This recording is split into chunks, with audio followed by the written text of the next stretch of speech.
G'day, it's Pete here and welcome to week 3, day 1 of this doubles short course. Now today we're going to be looking all about forcing pass auctions and the doubles that are related with them and how they actually interact. So what we're going to actually cover today is what is a forcing pass, what can affect your choices that you can make and what your options are with passing or doubling and things like that. What to do with the various hand types that you'll have and how you actually express these to your partner. The choices of your partner when you've already expressed your intentions, and when forcing passes apply. We'll also talk about a few other things like after a game forcing 2 club opening, or also considerations at 5 level. So first of all, what is a forcing pass? So let's jump right in and have a look at a hand. So let's imagine that we've got this hand here and we open one heart with this.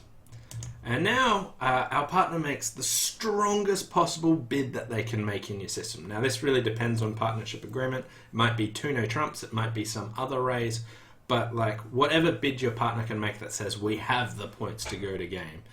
But if you don't do anything special and it's just 4 hearts, then it's 4 hearts. So let's imagine that this was a strong raise, not a preemptive one, but a strong one. Obviously sort of change based on partnership agreement.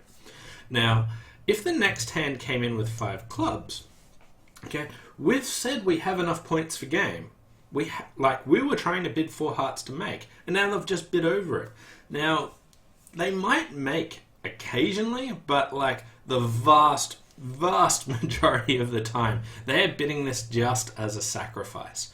So once we've expressed that we've wanted to play in 4 hearts and we've got the values to actually do this, letting them play 5 clubs undoubled would just result in a terrible score. Because if we were going to make 4 hearts and they just play 5 clubs down a couple, we get a really bad score. So forcing pass applies in this situation where we've really tried to bid game, and I'll clarify the situations more later.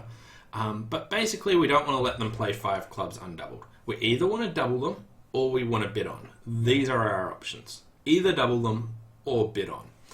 So basically what it means is if we pass, our partner can't pass this out because they also know that it just doesn't make sense for us to leave it 5 clubs undoubled. So they either want to double them or bid on themselves. So basically this would be a situation where pass would be forcing. Okay, so if you actually looked at this south hand, it's got a nice hand, it's got some distribution, but bidding at the 5 level is awfully scary and you don't really want to do that too often. So with this hand you might want to bid on, or you might want to double them, you're not really sure. But by playing forcing passes, it allows you to have that extra room to say, partner, I don't know, I'm going to leave the decision up to you, and I want you to choose what we actually do over this. Do we double it, or do you want to bid on? So I'm leaving the decision up to you because my hand isn't clear what we should actually do. So I'm not sure if we should bid on or not. I want input from you. So this means it relieves lots of the pressure off the person here, that they don't just have to make a snap decision choosing what they can do. They can actually incorporate their partner. So what actually happens is it opens up 4 sorts of hand types for this initial person here. So the first hand type is, so we won't, not looking at this hand, but we could either double them, saying we want to penalize them. We could either bid on, saying that we know we want to bid on. We could pass, saying we don't know what we want to do. Or the final one is we might be interested in slam still. So there's the 4 different hand types that we want to do. Now, actually on this hand, I would say I don't know what I want to do. I might want to bid on, I might want to double. So here, if you are unsure about what you want to do, what you do is you just start with a pass. And this says, partner, I'm not sure. Okay. If you look at another hand type, so let's say we had a hand like this, which opened 1 heart, and our partner made the strongest possible raise they could, depending on our system, and then the opponents come in over the top of it. Again, we're in the forcing pass. Here, this hand for me is a clear double. I've got points in their suits, I've got all this stuff. So here, I would double saying, I want to defend this. Now, it doesn't mean that partner will always listen to my double, but double is my go-to move. It will be the most common bid that you make because we don't really want to be bidding to the 5 level very often. But double says, I have an intention to double defend this. like my hand is more suggesting defending than bidding on. Let's try and penalize them and just collect whatever money we can get out of this. Like, they might find a good sacrifice. That's okay. We don't just want to be going bidding to the 5 level, and double will be our most common hand. And you can express interest to defend by doubling. Another hand type is when you do want to bid on. So let's say we have a hand like this, and the auction goes like 1 heart, 4 hearts, the strongest possible raise in your system, and the next hand comes in with 5 clubs. Here, this is a wild distribution, so I don't want to defend at all. I've got like 11 cards and 2 suits, so I would want to bid on here, and I could bid 5 hearts to show we're bidding on, we're not defending this hand. So I haven't incorporated partners into this, so it's all about me, and I know that whatever hand you have for your 4 heart bid, I believe bidding on's right. So you need some pretty drastic distribution to do that. And the final hand type that we had is the slam try. So another similar hand, but a little bit better. So if it goes 1 heart and partner bids the strong raise, and the next hand comes in, here I want to go to slam, but, well, I want to try for slam, but I don't necessarily want to bid it myself. Like, slam might not be making, but I've got a good shot to try and make slam.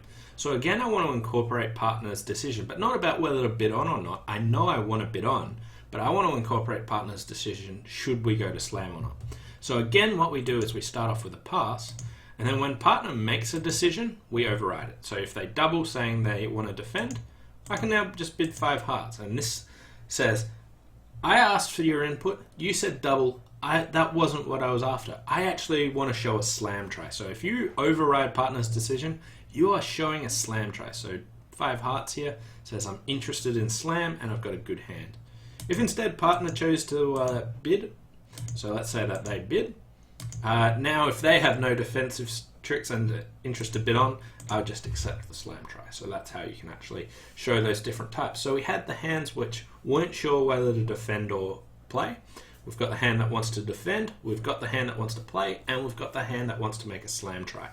Now the way we show those different ones again is if you're unsure about defending or playing, we pass. If we are interested in defending, which is the vast majority of the hands, we will double. If we want to bid on and if we want to bid on, we just bid to the 5 level, and if we're interested in slam, we start with a pass. Partner cannot pass this out because we've made a forcing pass, and when they make a decision, we override it. So if they double, we convert it back to the trump suit, and that shows a slam try. Or otherwise, if they do bid on, then it's probably likely that we're making slam because they think bidding on's right as well, so we would bid to 6. Okay, so they're the 4 different things that we can show with forcing pass sequences, so it relieves a lot of the pressure that you can have. So what factors can we have in deciding whether we should make each of those actions, pass, double, bid on or not? So the main factor is distribution. So if you have wild distribution, like 11 cards and 2 suits, such as these, that really strongly suggests bidding on. Sometimes you can do it with 10, but more often than not, you want wild distribution to be trying to consider at the 5 level especially. Other things to consider is the weaker you are, the more distribution you want. So distribution is again a key factor. Another one is offense to defensive ratio. So looking at a hand, what you want to consider is how many tricks will I take in offense and how many will I take in defense. Now here it looks like I will take 6 hearts and probably 4 of the 5 diamond tricks. So I'd say this hand's got 10 playing tricks. Whereas if we were defending, we may get a heart, but we probably won't get more than that, especially when partner raises. We'll probably get a diamond, and we might get another diamond. So we've got, say, 2.5 defensive tricks. So it would have 10 offensive tricks and only 2.5 defensive tricks. So this has a really high offense to defense ratio. Now, if there's about 7 card discrepancy, then it really suggests bidding on. Yeah, so offense to defense, distribution. The weaker you are, the more distribution you want if you are choosing to bid on. And the final one is looking at their trump suit. So if you've got cards in their trump suit, it's nearly always right to double. If they're not the ace, those cards are pure defensive tricks. and you want to consider doubling when you've got any honours other than the ace in their trump suit, it really suggests trying to defend that. Okay, so we've talked about what to do with each hand type. We've talked about some factors that should sway it between them. The next thing is, what if you're the second player to act? So let's jump around to the other hand, and let's say that partner opens one heart and we make our strong raise depending on whatever your partnership agreement is. Let's say it just is 4 hearts for this example, and they bid on.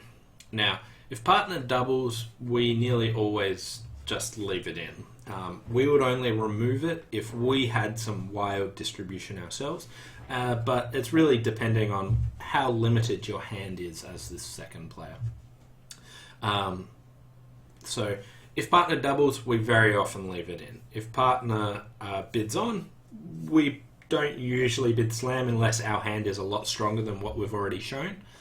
And finally, if partner passes, they really incorporate us into the decision. Okay, so if partner passes, they want us to choose between bidding on and doubling. Now again, bidding on to the 5 level is quite risky, so doubling is our go-to action. Now here, this is a clear double. We have some points in their suit, so we would double with this hand to say, I want to try and defend on this. Okay, so the second player gets some input when partner passes, and double would say, I'm interested in defending. Okay, if we look at another example hand, let's say we have the same auction. 1 heart, 4 hearts, 5 clubs, and partner passes again to us. So what about this hand? Here we've got 13 points, but we've got no points in clubs this time. So what should we do? So partner didn't want to double, so they probably don't have any points in clubs. We don't have any points in clubs, but we should still double. So here, this hand is completely flat. It's got very slow cards that won't be that necessarily fantastic for playing the hand, but might score tricks on defense occasionally. But basically, our go-to action is double. We only bid on, even when partner says they're not sure, if we have a really good hand for trying to do that as well. So you don't need to worry that you don't have any tricks in clubs, because at the 5 level, you only need 3 tricks to defeat this, and we're probably going to get them outside of it. So in this case, again, even with no wasted points in clubs, I'd still double. If we look at this hand though, and we have the same auction, and partner passes, okay, this time we have no points in clubs. We have slightly sharper cards. We've got the ace king of diamonds, and we've got a source of tricks for partner. So here we've got some trumps, we've got no wasted points in clubs, and we've got a source of tricks. So this hand I would consider bidding. I would bid 5 hearts, but for me this is borderline. Like, I don't bid on very often, but if partner wants to suggest that maybe we can, this is about the bare minimum that I would consider bidding on. I can't emphasize how often that doubling the opponents is right. That even with this hand, with a source of tricks, a maximum hand, and no points in the suit, I would still consider this maybe. I wouldn't be opposed to just doubling them and collecting the money. Doubling them and collecting the money should be your go-to action, but here, this hand I think would be fine to bid 5 hearts if partner says they're not sure if you should bid on or not. So this is what the second player can do. They can look at these cards and try and work out like that. So the second player, like when partner's made the forcing pass or made whatever action they do, the main time that you'll actually have a decision is when partner makes a pass. If partner bid on or doubled, you usually just leave it to them. Occasionally, when you pass and you make an action, partner might override it, so not on this hand, but if we looked at one of the previous examples, if we doubled and partner bid on, that'd be showing a slam try, and now we've got a second choice again. So here what we could do is we'd look at our hand for slam potential and consider bidding 5 or 6 or not. Now, as this hand was already probably worth bidding 5 hearts, you would clearly accept 6 hearts on this hand type. But your main choices occur when partner actually makes those passes. Okay, so that's the main decisions that you have when considering a forcing pass. The next thing that we really want to try and consider is when are we in a forcing pass? It's really important to try and work that out. So we've got a few rules that will help sort that out. Okay, so looking at the rules that we can actually come up for of when a forcing pass applies. Okay, it's really important that you and your partner have firm rules of when it applies, because you really don't want to be just passing out these auctions because one of you thinks it's a forcing pass and the other player doesn't. Okay, so the first rule that we want to have is if your side shows game forcing values. Now there are a few different ways of doing it. One might be opening 2 clubs. So here one player's directly specified that your side has enough points for game, and the opponents are no longer allowed to play undoubled. You either bid on or you double them. Another common thing is maybe if you play 2 over 1, your auctions might go like this. Not on this particular hand, but you might have a 2 over 1 auction, and this would also specify that you've got enough points for game. Or you might have major suit raises or raises that specify that you have game going values, whether it be 2 no trumps or something else like that. Your strongest raise that says we have the points to go to game. This now also would set up a forcing pass. So the first rule is that if your side during the bidding specifies that you have enough values to go to game, then you are in a forcing pass. The opponents are no longer allowed to play undoubled. Okay.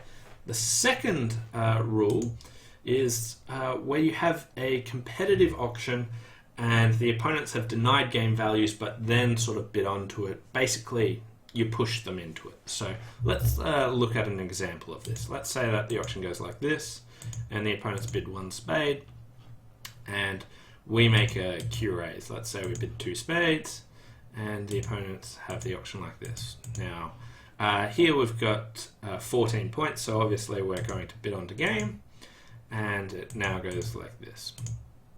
Okay, so the important factor here is this east hand passed this 3 spade bid, so they've denied that they actually want to go to game, but now they've bid on. So once they have bid like this, you're in a forcing pass situation because the opponents didn't want to bid to 4 spades, but now have done it. So you've pushed them into it, so they're sacrificing. So again, you can play forcing pass. So you could either double them, which I would do with this hand, or you could pass and leave it up to partner to choose whether to bid on or to double them. Now, because they're only at the 4 level and you're not bidding 5 over 5 in this case, you can go to the 5 level a bit more. Basically, if the opponents are at the 5 level, you don't really want to bid on very often. If you're the one considering going to the 5 level, you can do that a little bit more often. But basically, this was the second rule, where if the opponents deny game values, but then bid on to game, you're in a forcing pass. So here, because this east hand passed here, they've said they weren't interested in going on to 4 spades, but now bid it over your game contract. You either double them or you bid on. They're not allowed to play undoubled. So that was rule number 2. The final rule, or not necessarily the final rule, but the third rule that we strongly recommend, is that if your side is vulnerable against not, such as here, and you bid to game in any fashion that's not a preemptive bid, like 2 hearts plus 4 hearts, or a 4 heart opening, or anything like that, but just have a normal sort of competitive auction to 4 heart to game, then you want to play forcing passes. So an example of this might be 1 heart, 1 spade. Let's say we make the Q raise, and here it goes 3 spades, 4 hearts, 4 spades. So here the opponents haven't denied that they've got game going values, but they have just bid 4 spades over our 4 hearts. Now, here we have bid to game vulnerable against not, and so we bid to it vulnerable against not. They haven't denied values like in the previous one. We haven't specified that we have game going values. We might have just bid 4 hearts because we thought it might be better than 3 spades. But in general, if we go to game, whether or not we show game going values or like set up a game forcing auction like in the previous, like rule number 1 where you do a 2 over 1 or a 2 club opening or make a raise that says that you have values to go to game, You might, if we're vulnerable against not, and we do bid there in a way that's not a preemptive auction, so 2 hearts pass 4 hearts or something, we're in a forcing pass. So we are not going to let East-West play this undoubled. So we're either going to bid on to 5 hearts, or we're going to double them. So here, this hand has a nice easy double of 4 spades. So they're the 3 main rules of when forcing passes apply. You can have more than that. It depends on partnership agreement, what other rules that you really want to use. Some people like more forcing pass, some people want less forcing pass, but you want to discuss with your partner and have very well-defined agreements of when your forcing passes apply, so that you can use that extra flexibility to try and make these slam tries, choose when to double it, allow to incorporate partner a bit. So that's the main things on forcing passes. A couple of extra things that I wanted to discuss is after a 2 club opening, which just shows that you have game going values. If the opponents intervene over this, again, you're not in game, but still pass is forcing. There's no way the auction's going to go 2 spades, pass, pass, pass. So here, it's a forcing passes again, but it's like a slightly different situation. We haven't found a fit, we haven't bid to game, we haven't done any of that normal stuff of where forcing passes apply. But here, this is clearly a forcing pass. We're not going to let them play in 2 spades undoubled. So this demands an action from our partner. So what I like to do is after a game, when we've set up a game force, such as a 2 club opening, if in these part score levels, if you pass, I like this just to be like, I don't have a clear action. It's more of like a takeout-ish style hand, which then frees up actually doubling the opponents to be a penalty double. So here I would use double to say, I think they're in trouble, 2 clubs, 2 spades, double. I've got a penalty interest of spades. So on this hand you could double. Now other people use the doubles after a 2 club opening for very specific point ranges and other things. That's fine if you come up with agreements of what they are. But the main thing is that pass is forcing, and you can do this with sort of takeout orientated hands. So what I like to do is when we're in a game forcing auction, whether it be say a 2/1 auction when you're playing 2/1 game force, or a 2 club opening, or you've made your really strong raise, and the opponents, if the opponents have intervened even below game, I switch to penalty doubles. So this is one more rule that we can add to our penalty double agreements, which is if we have set up a game force and the opponents intervene, we play penalty doubles. So if it's 2 clubs, 2 spades, double as penalties. If it was a 2/1 auction and you play 2/1 and the opponents intervene, doubles penalties. If you've done a raise that says that you have enough points to go to game and the opponents intervene, double as penalties. So an extra rule that we can add to our penalty double rules of when double is penalties. And final thing that I wanted to cover is considerations at the 5 level. I just really wanted to reiterate this, which is the 5 level is for the opponents. Making 11 tricks is really difficult, and you want to avoid being there. Like, once the opponents are at the 5 level, you almost never bid on. If you actually never did, you would have fine scores. It is really low chances to bid 5/5.